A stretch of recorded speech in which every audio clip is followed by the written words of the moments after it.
Hey guys, welcome back to my kitchen. Today we are going to be making this delicious corn chaff. For you to make corn chaff, these are all the things you'll be needing. You need your boiled corn and beans. For me, I like my corn and beans to be almost the same, but more of corn than beans. You're also going to need some blended crayfish. You're also going to be needing some salt. Of course, when you're boiling your corn and beans, you could add in a little bit of salt. You also need some blended garlic and ginger. You need some dry fish.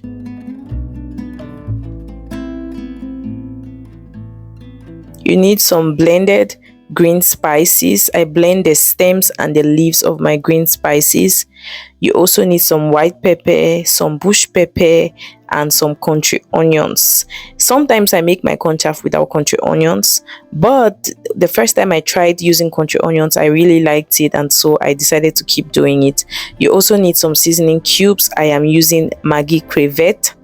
You also need your red oil. This is all the red oil I'm going to use in my pot of corn chaff. I used to use a lot of red oil before, but I am taking it down. So this is me just blending some corn and beans. You need some blended onions as well for your corn chaff, and this is the blended corn and beans, which I'm going to use as a thickener. Some people use gari. I prefer to just blend some corn and beans. Now the process of my cooking: once I put my pot on the fire, I add in my fish because I need the fish to cook properly. Once it starts boiling, you see some foam on top of the pot. You come in and add every other thing. That is why it is corn chaff. It is one pot. You just put everything. Okay, so after putting my fish, the pot boiled for about 15 minutes. I came, opened it. As it was boiling, I started putting everything: my blended green spices, my onions, my salt, my seasoning cubes. The only thing which I did not put at this point was my crayfish. In fact, I came in with my red oil.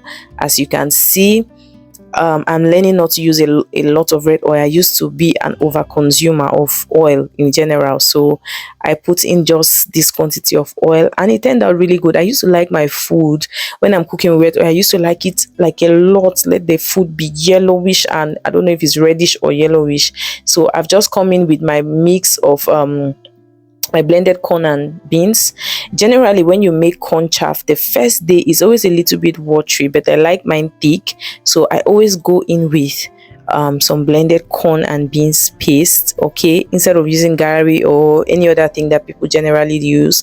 I think I've seen somebody use flour, but I'll prefer to use corn and beans paste. So on the first day, it wouldn't be as light. Okay, so at this point, my corn chaff is already ready. I just came in with my crayfish at the end of the cooking, and this is what our corn chaff looked like. Very, very delicious pot of corn chaff. Tasted so good.